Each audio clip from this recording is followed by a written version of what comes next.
ऐसे नहीं बोलते बीच में। प्लीज बैठिए, प्लीज बैठिए। ओबीसी के बाद सर मुझे सिर्फ 2 मिनट दीजिए सर। ओबीसी के बाद sir this bill violates the right to democratic.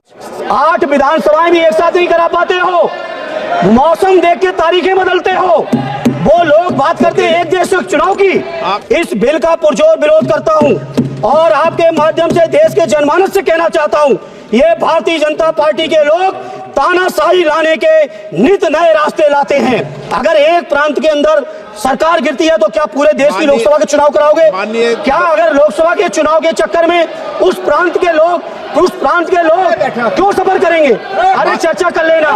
अरे कुछ नहीं बचा है, कुछ नहीं बचा है आपके पास। दलित विरोधी, पिछड़ा विरोधी, मुसलमान विरोधी, इस नीयत को वापस लो।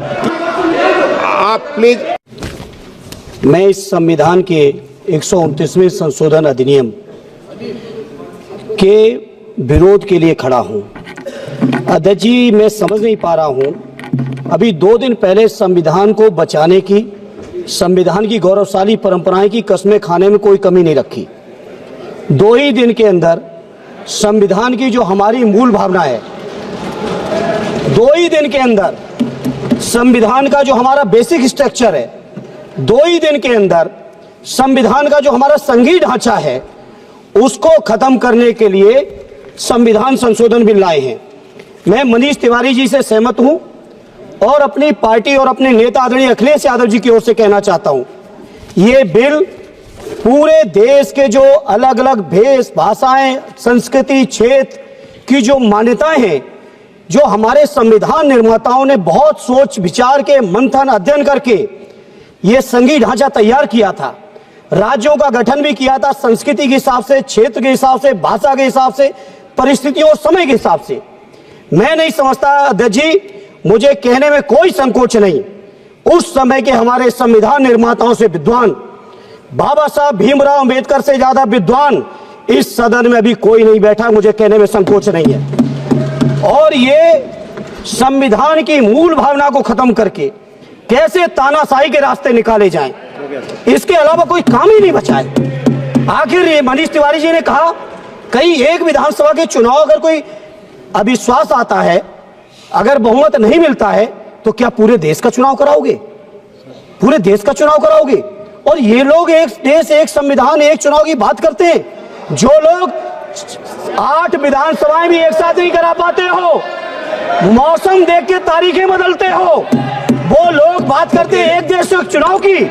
इसलिए अध्यक्ष जी, मैं अपनी पार्टी की ओर से, अपने नेता आदरणीय अखिलेश यादव जी की ओर से इस बिल का पुरजोर विरोध करता हूं और आपके माध्यम से देश के जनमानस से कहना चाहता हूं, ये भारतीय जनता पार्टी के लोग तानाशाही लाने के नित नए रास्ते लाते हैं। जो 8 विधानसभाओं का चुनाव एक साथ नहीं करा पाए, 4 राज्यों के चुनाव एक साथ नहीं करा पाए, वो पूरे देश की लोकसभा और सारे प्रांतों की विधानसभाएं एक साथ कराने की बात करते हैं। मैं पूछना चाहता हूं सरकार से, अगर एक प्रांत के अंदर सरकार गिरती है तो क्या पूरे देश की लोकसभा के चुनाव कराओगे? क्या अगर लोकसभा के चुनाव के चक्कर में उस प्रांत के लोग क्यों सफर करेंगे? अरे चर्चा कर लेना। अरे कुछ नहीं बचा है, कुछ नहीं बचा है आपके पास। अध्यक्ष जी, सदन को थोड़ा सा सिस्टम में लाएं। अध्यक्ष जी, आपसे अनुरोध है, आपके माध्यम से सरकार से अनुरोध है, जनता ने बड़ी उम्मीदों के साथ हम सबको भेजा है और हम सब लोगों की जिम्मेदारी है, ये संविधान विरोधी, संघीय ढांचे विरोधी, बेसिक स्ट्रक्चर विरोधी कई केसों की चर्चा की मनीष तिवारी जी ने, मैं उनके साथ जोड़ते हुए माननीय सर्वोच्च न्यायालय की भावनाओं के विरोधी, गरीब विरोधी, दलित विरोधी, पिछड़ा विरोधी, मुसलमान विरोधी, इस नीयत को वापस लो। ये अध्यक्ष जी, आपके माध्यम से मेरी आपसे प्रार्थना है। बहुत बहुत धन्यवाद। एक मिनट प्लीज। माननीय सदस्यगण, हम संसद के अंदर हर विषय की अलग अलग प्रक्रिया होती है। जब राष्ट्रपति भाषण होता है, जब बोलने की प्रक्रिया अलग होती है। संविधान पर उसकी 75 वर्ष की चर्चा पर जब विषय अलग होता है। आप जिस बिल का विधेयक पर विरोध कर रहे हैं, वो नियम 72 के तहत विरोध कर रहे हैं। तो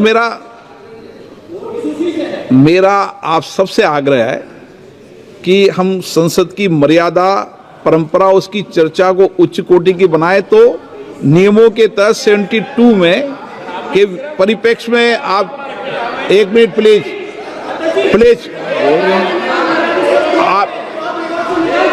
आप प्लीज मेरा ये आग्रह है, ऐसे नहीं बोलते बीच में।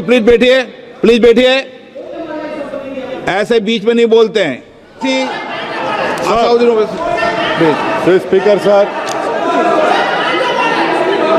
Speaker sir, I rise to oppose this draconian unconstitutional bill, sir. OBC के बाद सर मुझे सिर्फ 2 मिनट दीजिए सर। ओबीसी के बाद Sir, this bill violates the right to democratic self-government, which is part of Article 1419. And if a legislative assembly is dissolved, sir, and midterm elections are conducted, the tenure of that assembly will not be for 5 years, sir. This in itself is a violation of parliamentary democracy, which envisages a tenured legislature. Sir, constitutional scheme makes it clear that once elections are conducted, the House should have a right to function for next 5 years. This is violation of basic structure. That such a provision is being done for administrative convenience, not for constitutional purpose. Sir, the principle of federalism means that states are not mere appendages of the center. States are not dependent on the union for the existence. This is the violation of federalism, sir. Sir, in conclusion, Parliament is not competent to make any law that violates fundamental rights or the basis of the Constitution, sir. This bill indirectly introduced a presidential style of democracy. This bill is based on maximizing political gain and convenience. This bill will finish off regional parties. This bill is only brought in to massage the ego of the supreme leader. Thank you, sir. I oppose this bill.